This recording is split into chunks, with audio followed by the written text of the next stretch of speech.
السلام علیکم ورحمۃ اللہ وبرکاتہ۔ بسم اللہ الرحمن الرحیم۔ ناظرین، ہم سب جانتے ہیں کہ اس دنیا میں مرد اور عورت کے جنس کے علاوہ ایک تیسری جنس بھی پائی جاتی ہے، جسے اردو میں خواجہ سرا، ہیجڑا، خسرا جبکہ عربی میں مخنث کہا جاتا ہے۔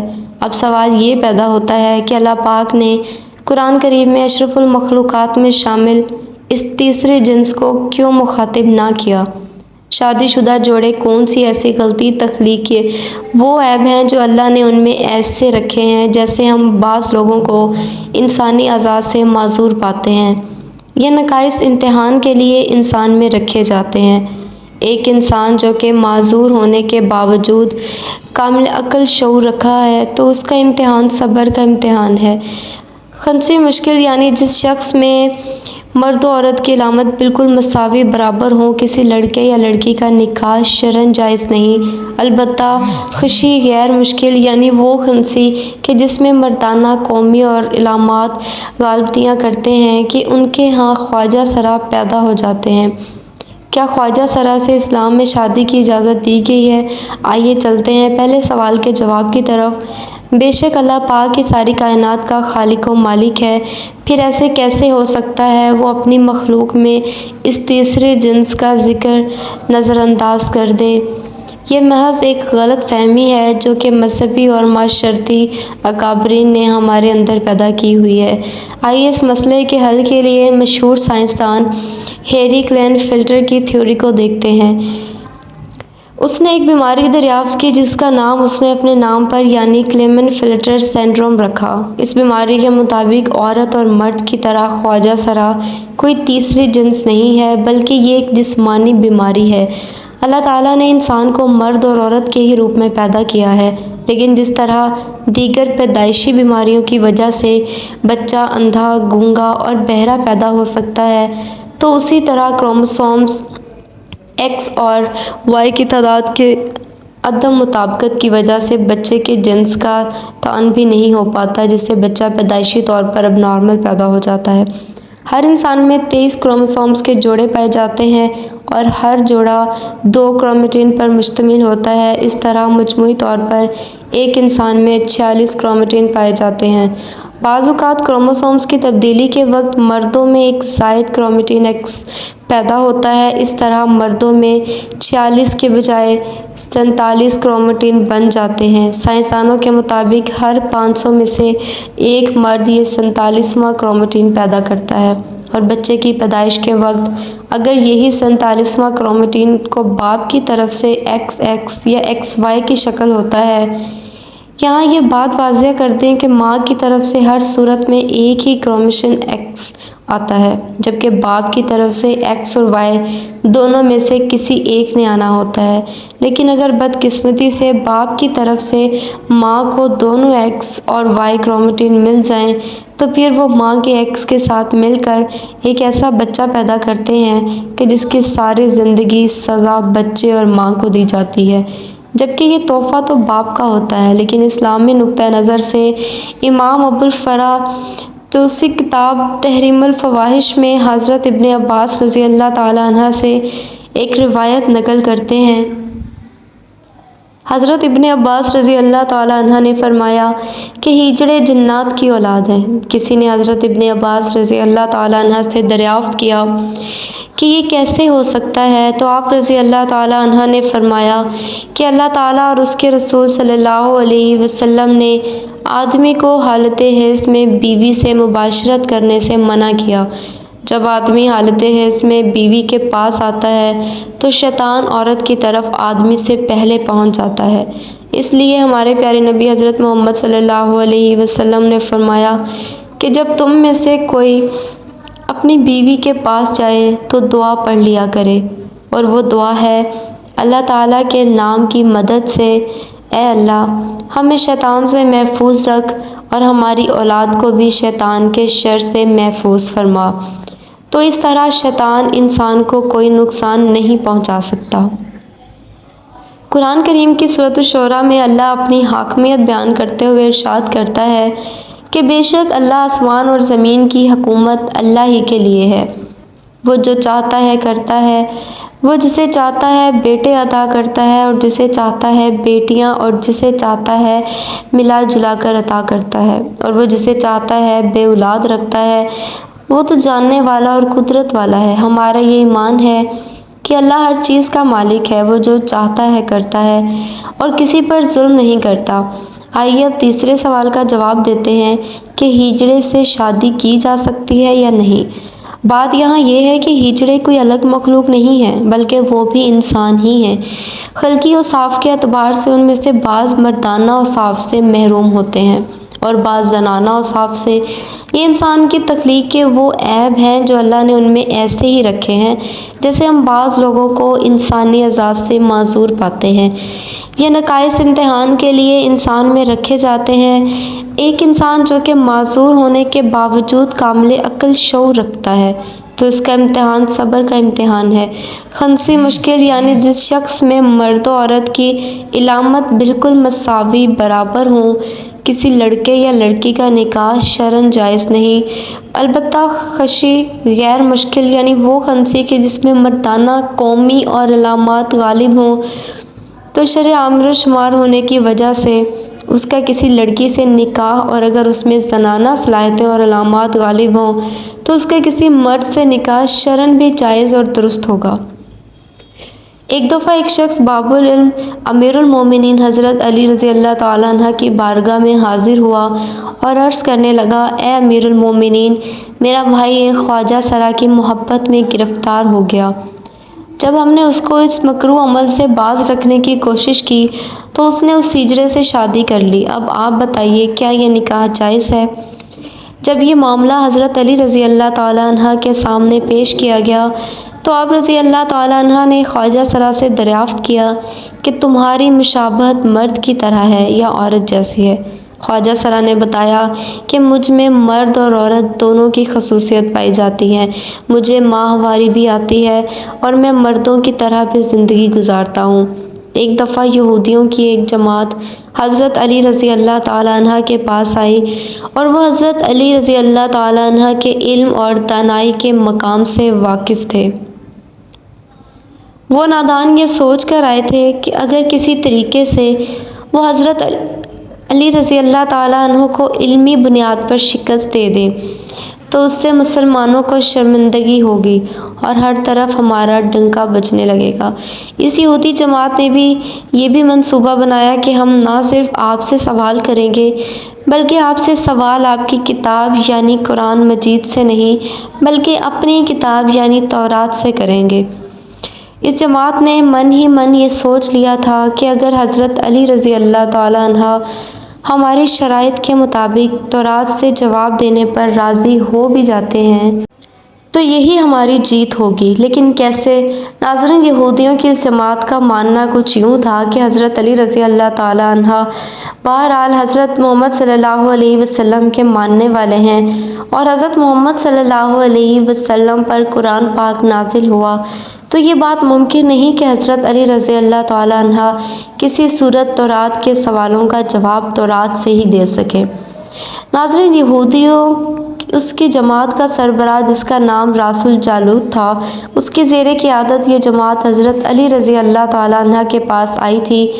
راس الجالوت بولا، اے علی، ہم لوگوں نے آپ کے علم کا بہت چرچا سنا ہے۔ حضرت علی رضی اللہ تعالیٰ عنہ مسکرا کر بولے، تو کیا اس بات کی تصدیق کرنے آئے ہو؟ راس الجالوت بولا، ہم آپ سے چند سوالات کریں گے، آپ کو ان سوالوں کا جواب ہماری کتاب تورات سے دینا ہوگا، اور اگر آپ نے سب کے سامنے ہمارے سوالوں کے جواب دے دیے تو ہم آپ کو باب العلم مان لیں گے۔ حضرت علی رضی اللہ تعالیٰ عنہ نے مسکرا کے جواب دیا، میں فی الحال اس بات سے بالکل غافل ہوں کہ تم لوگ کیا سوالات کرو گے اور تم کیا سوچ کے آئے ہو۔ اگر میں تمہارے سوالوں کے جواب دینے میں کامیاب ہو گیا تو کیا تم لوگ دین اسلام قبول کرو گے؟ یہودی اس بات پر آمادہ ہو گئے کہ اگر ان کے تمام سوالوں کے جواب انہیں تورات سے مل گئے تو وہ یہودی مذہب چھوڑ کر اسلام قبول کر لیں گے اور یہ اس بات کی دلیل ہوگی کہ جن سے آپ نے علم سیکھا ہے وہ یقیناً اللہ کی طرف سے بھیجے گئے سچے نبی ہیں۔ ناظرین، اب تمام معاملات طے پا چکے تھے اور پورا مجمع خاموش ہو کر بیٹھ چکا تھا۔ سوالوں کا سلسلہ شروع ہوا۔ یہودی عالم راس الجالوت نے مجمع کی جانب دیکھا اور علم کے تکبر سے بھرپور لہجے میں سوال کیا، اے علی، یہ بتائیے کہ وہ کون سی چیز ہے جو خدا کے لیے نہیں ہے؟ یہودی یہ جانتے تھے کہ مسلمانوں کی کتاب میں درج ہے کہ ہر چیز اللہ کے لیے ہے اور اس بات کا جواب حضرت علی کے لیے دینا ناممکن ہوگا۔ مجمع میں بیٹھے تمام افراد سوچ میں ڈوب گئے کہ کائنات میں کوئی ایسی چیز بھی ہے جو اللہ کے لیے نہ ہو۔ تب حضرت علی رضی اللہ تعالیٰ عنہ نے بغیر کسی توقف کے فرمایا کہ تم جاننا چاہتے ہو کہ وہ کون سی چیز ہے جو اللہ کے لیے نہیں ہے، تو اس کا جواب شرک ہے۔ اللہ ہر قسم کے شرک سے پاک ہے۔ تمام مجمع جو بیٹھا سن رہا تھا بے ساختہ واہ واہ کہہ اٹھا۔ ناظرین، اب راس الجالوت نے دوسرا سوال کیا، اے علی، یہ بتائیے کہ وہ کون سی جگہ ہے جہاں اللہ موجود نہیں ہے؟ حضرت علی نے اس کو فوراً جواب دیا کہ اللہ تعالیٰ ہر جگہ موجود ہے۔ اس پر راس الجالوت بولا، اس سوال کا جواب آپ ہمیں ہماری کتاب سے دیں۔ حضرت علی رضی اللہ تعالیٰ عنہ نے فرمایا کہ کیا تمہاری کتاب میں یہ نہیں لکھا ہے کہ حضرت موسیٰ علیہ السلام کے پاس ایک فرشتہ آیا اور حضرت موسیٰ علیہ السلام نے اس سے پوچھا کہ تم کہاں سے آئے ہو؟ تو اس نے جواب دیا کہ میں 7ویں آسمان سے آپ کے پاس حاضر ہوا ہوں۔ اتنے میں حضرت موسیٰ علیہ السلام کے پاس دوسرا فرشتہ آیا۔ حضرت موسیٰ علیہ السلام نے اس سے پوچھا کہ تم کہاں سے آئے ہو؟ اس نے جواب دیا، میں زمین کے 7ویں طبق سے آپ کے پاس حاضر ہوا ہوں۔ حضرت موسیٰ علیہ السلام نے پہلے فرشتے سے پوچھا، 7ویں آسمان میں تمہارے قریب کون تھا؟ فرشتے نے جواب دیا، میرے قریب میرا رب تھا۔ حضرت موسیٰ علیہ السلام نے زمین سے آنے والے دوسرے فرشتے سے پوچھا، تمہارے قریب کون تھا؟ اس نے جواب دیا، میرے قریب میرا رب تھا۔ تو اس سے یہ معلوم ہوا کہ بلندیوں کی انتہا ہو یا گہرائیوں کی انتہا، اللہ رب العزت ہر جگہ موجود ہے۔ ناظرین، راس الجالوت اب تھوڑا گھبرا گیا تھا یہ دیکھ کر کہ حضرت علی رضی اللہ تعالیٰ عنہ نے ان کے سوالوں کے جواب اس کی کتاب سے ہی دے دیے تھے۔ اب اس نے حضرت علی رضی اللہ تعالیٰ عنہ سے تیسرا سوال پوچھا، اے علی، یہ بتائیے کہ وہ کون سی چیز ہے جو خدا کے قریب نہیں ہے؟ حضرت علی رضی اللہ تعالیٰ عنہ نے فرمایا کہ ظلم ایک ایسی چیز ہے جو میرے رب کے قریب نہیں ہے۔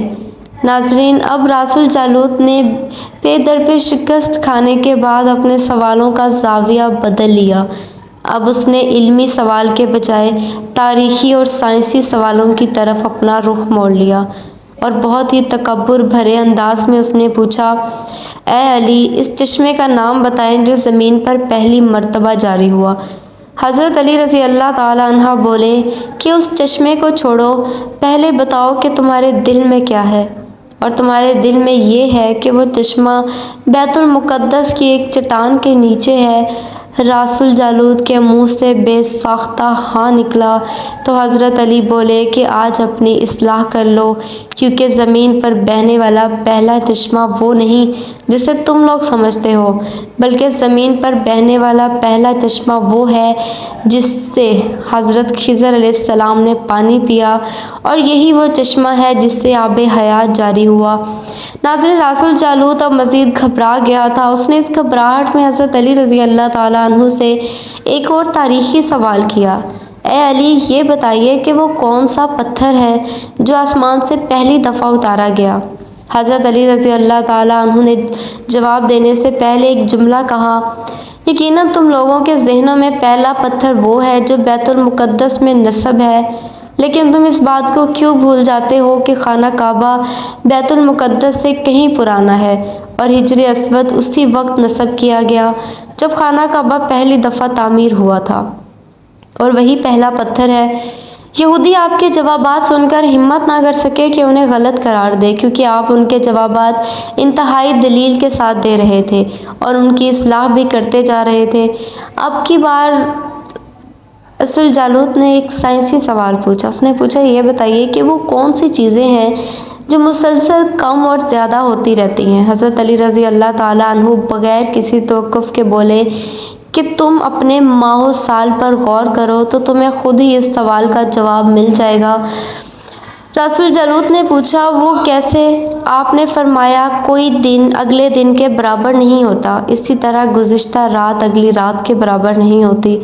یہی وہ دو چیزیں ہیں جو مسلسل کم اور زیادہ ہوتی رہتی ہیں۔ راس الجالوت نے جواب سن کر حضرت علی رضی اللہ تعالیٰ عنہ سے ایک اور سوال کیا کہ زندہ رہنے کی پہچان سانس لینا ہے۔ کیا کائنات میں کوئی چیز ایسی بھی ہے جو سانس لیتی ہے مگر زندہ نہیں ہے؟ حضرت علی رضی اللہ تعالیٰ عنہ نے فرمایا کہ صبح جب نکلتی ہے تو سانس لیتی ہے، حالانکہ صبح کے پاس نہ روح ہے نہ جان۔ یہ سن کر وہ جلدی جلدی بولا، اچھا یہ بتائیے کہ دنیا میں وہ کون سی جگہ ہے جہاں سورج کی کرنیں ایک دفعہ پڑیں لیکن دوبارہ اس جگہ کبھی سورج کی کرنیں نہیں پہنچ سکی؟ حضرت علی رضی اللہ تعالیٰ عنہ نے فرمایا، ہاں، یہ سمندر کی وہ جگہ ہے جہاں سے حضرت موسیٰ علیہ السلام اور ان کی قوم گزری تھی، اور سمندر اللہ تعالیٰ کے حکم سے 2 حصوں میں تقسیم ہو گیا تھا۔ بس اس قافلے کے گزرتے ہوئے سورج کی کرنیں اس جگہ ضرور پڑی تھیں، لیکن اس کے بعد سورج کی کرنیں کبھی بھی وہاں نہیں پہنچ سکیں۔ ناظرین، جواب پاتے ہی اس نے حضرت علی رضی اللہ تعالیٰ عنہ سے پھر سوال کیا کہ یہ بتائیں کہ وہ کون سی 2 چیزیں ہیں جو ہمیشہ غائب رہتی ہیں، اور وہ کون سی 2 چیزیں ہیں جو ہمیشہ حاضر رہتی ہیں؟ حضرت علی رضی اللہ تعالیٰ عنہ نے فرمایا کہ آسمان اور زمین کی طرف دیکھو، یہ دونوں تمہیں کبھی غائب نظر آئیں گی، کبھی غائب نظر نہیں آئیں گی۔ یہ دونوں ہمیشہ حاضر رہتے ہیں، اور موت اور زندگی کو ڈھونڈو تو تمہیں ان کے بارے میں کبھی پتہ نہیں چلے گا کہ وہ کہاں ہیں اور کب آ جاتی ہیں۔ اگلا سوال راس الجالوت نے یہ کیا کہ اے علی، یہ بتائیے کہ وہ کون سی چیز ہے جس کا خالق خود اللہ ہے مگر اس کے بارے میں خود سوال بھی کرتا ہے؟ حضرت علی رضی اللہ تعالیٰ عنہ بولے، حضرت موسیٰ علیہ السلام کے عصا کا خالق خود اللہ ہے، اور اس عصا کے بارے میں اس نے خود حضرت موسیٰ علیہ السلام سے سوال بھی کیا اور پوچھا کہ موسیٰ، یہ آپ کے ہاتھ میں کیا ہے؟ پھر اس نے اگلا سوال کیا کہ بیت اللہ کا طواف توضیع حیات کرتے ہیں، لیکن اس بے جان چیز کے بارے میں بتائیں جس نے بیت اللہ کا طواف کیا۔ حضرت علی رضی اللہ تعالیٰ عنہ بلا توقف بولے کہ کشتی نوح ایک ایسی بے جان چیز ہے جو طوفان کے دوران اس مقام پر پہنچی جہاں بیت اللہ ہے، تو اس نے اس کے گرد 7 چکر لگائے۔ راس الجالوت نے باب العلم حضرت علی رضی اللہ تعالیٰ عنہ سے کئی سوال کیے اور تمام کے جواب آپ رضی اللہ تعالیٰ عنہ نے بالکل ٹھیک بلا توقف دیے۔ تو مجمع میں بیٹھے ہوئے ایک یہودی بولا کہ حضرت، دنیا میں ہر شخص سوچ کے جواب دیتا ہے، لیکن آپ تو ہر سوال کا جواب بلا توقف دے رہے ہیں۔ حضرت علی رضی اللہ تعالیٰ عنہ نے اس سوال کے بدلے اس یہودی سے ایک سوال کیا، بتاؤ تمہارے ہاتھ میں کتنی انگلیاں ہیں؟ اس نے فوراً جواب دیا، 5۔ حضرت علی رضی اللہ تعالیٰ عنہ نے فرمایا، تو نے بھی تو فوراً میرے سوال کا جواب دے دیا۔ اس یہودی نے کہا، یا علی، یہ کیسی بات ہوئی؟ مجھے معلوم ہے کہ میرے ہاتھ میں 5 انگلیاں ہیں۔ یہ سن کر حضرت علی رضی اللہ تعالیٰ عنہ نے مسکراتے ہوئے کہا، مجھے بھی یہ سارے علم ایسے ہی معلوم ہے جیسے تجھے یہ معلوم ہے کہ میری 5 انگلیاں ہیں۔ یہ سن کر حضرت علی رضی اللہ تعالیٰ عنہ مسکراتے ہوئے کہا، مجھے بھی یہ سارے علم ایسے ہی معلوم ہے جیسے تجھے یہ معلوم ہے کہ تیرے ہاتھ میں 5 انگلیاں ہیں۔ یہودی نادان نہیں جانتے تھے باب العلم کے پاس کائنات کے رازوں کا علم ہے، لیکن جب انہیں تمام سوالات کے جوابات ٹھیک مل گئے تو راس الجالوت سمیت تمام گروہ نے کلمہ پڑھا اور سب کے سب دائرہ اسلام میں داخل ہو گئے۔ ایک دفعہ ایک شخص نے وصیت کی کہ اس کے 17 اونٹ اس کے 3 بیٹوں میں اس طرح تقسیم کیے جائیں کہ میرے بڑے بیٹے کو کل تعداد سے آدھے اونٹ ملیں، منجلے کو کل اونٹوں کا تیسرا حصہ، جبکہ سب سے چھوٹے بیٹے کو کل تعداد کا 9واں حصہ ملے۔ اس شخص کے فوت ہو جانے کے بعد شہر بھر کے صاحبان دانش بیٹھ کر سوچتے رہے کہ وصیت کے مطابق اونٹوں کی تقسیم کیسے کی جائے۔ بہت سوچ بچار کے بعد بالآخر انہوں نے حضرت علی رضی اللہ تعالیٰ عنہ کے پاس جانے کا فیصلہ کیا۔ مسئلہ حضرت علی رضی اللہ کے پاس جانے کا فیصلہ کیا۔ مسئلہ حضرت علی رضی اللہ تعالیٰ عنہ کے پاس پہنچا تو آپ نے فرمایا میں یہ تقسیم کر دوں گا۔ آپ رضی اللہ تعالیٰ عنہ نے ایک اونٹ اپنی طرف سے کل تعداد میں مستعارن ملایا، اب کل اونٹ 18 ہو گئے۔ پھر آپ رضی اللہ عنہ نے یوں تقسیم فرمائی کہ جیسے کل اونٹ 18 ہوئے تو پہلے بیٹے کو کل اونٹوں کا آدھا حصہ 9 اونٹ دیے، اور درمیانے بیٹے کو 1/3 6 اونٹ دیے، اور تیسرے کو 9واں حصہ 2 اونٹ دیے۔ اس طرح کل اونٹ تقسیم شدہ 17 ہوئے۔ اس کے بعد آپ رضی اللہ تعالیٰ عنہ نے اپنا ادھار دیا ہوا اونٹ واپس لے لیا۔ حضرت علی رضی اللہ تعالیٰ عنہ نے اپنے غلاموں کو حکم دیا کہ اس خواجہ سرا کی دونوں طرف والی پسلیاں شمار کریں۔ اگر بائیں جانے والی ایک پہلی کم دکھائی دے تو پھر اس کو مرد سمجھا جائے گا، ورنہ اس کو عورت تصور کیا جائے گا۔ جب یہ واضح ہو گیا کہ خواجہ سرا کی ایک پسلی کم ہے تو حضرت علی رضی اللہ تعالیٰ عنہ نے فیصلہ صادر فرمایا کہ اسے مرد شمار کیا جائے اور اس کے شوہر اور اس کے درمیان علیحدگی کروا دی۔ اس طرح خواجہ سرا کی وراثت کا بھی مسئلہ ہے، اگر تو وہ مرد کے مشابہ ہے تو مرد کا حصہ پائے گا، اور اگر عورت کے مشابہ ہے تو عورت کا حصہ پائے گا۔ افسوس کہ ہمارا معاشرہ جو کہ اسلامی معاشرہ کہلاتا ہے، اس میں انہیں عزت و احترام حاصل نہیں جو کہ مرد کو حاصل ہے۔ اسلام میں قدرتی طور پر پیدا ہونے والے ہجڑے بچوں کے لیے وراثت میں حصہ رکھا گیا ہے۔ اس معاملے میں سب سے پہلے والدین کو شعور دینا چاہیے کہ اگر کوئی ایسا بچہ پیدا ہوتا ہے تو صورت میں اس سے گھر سے نکالنے کے بجائے معذور سمجھ کر معاشرے کا کارآمد شہری بنانا چاہیے۔ اس سلسلے میں دوسری اور بڑی ذمہ داری حکومت وقت پر عائد ہوتی ہے کہ ان پر جو کام کاج کے دروازے بند ہوتے ہیں، جن کی وجہ سے یہ سڑکوں پر بھیک مانگنے تک مجبور ہو جاتے ہیں، وہ ختم کی جائیں۔ اس سلسلے میں قانون تو موجود ہے لیکن عمل کوئی نہیں کرتا۔ بہرحال ہماری آج کی ویڈیو اسی سلسلے میں ایک کاوش تھی کہ ان لوگوں کا وہ حقوق دلوائے جائیں جو کہ باقی تمام شہریوں کو حاصل ہیں۔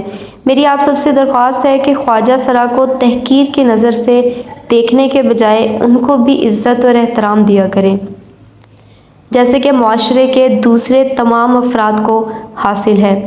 اللہ پاک مجھے اور اس ویڈیو کو دیکھنے والے تمام افراد کو کلینفلٹر سنڈروم جیسی بیماری سے محفوظ فرمائے اور ہمارا خاتمہ بالخیر فرمائے، آمین ثم آمین۔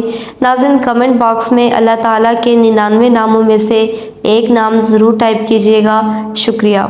ناظرین اگر آپ کو ویڈیو اچھی لگی ہو اور معلوماتی لگی ہو تو صدقہ جاریہ کی نیت سے ویڈیو کو ضرور شیئر کریں، اور اگر آپ اس چینل پر نئے ہیں تو چینل کو سبسکرائب کر دیں تاکہ ہر نئی آنے والی اسلامی ویڈیو آپ کو مل سکے۔ مجھے سننے کا شکریہ۔ اللہ حافظ۔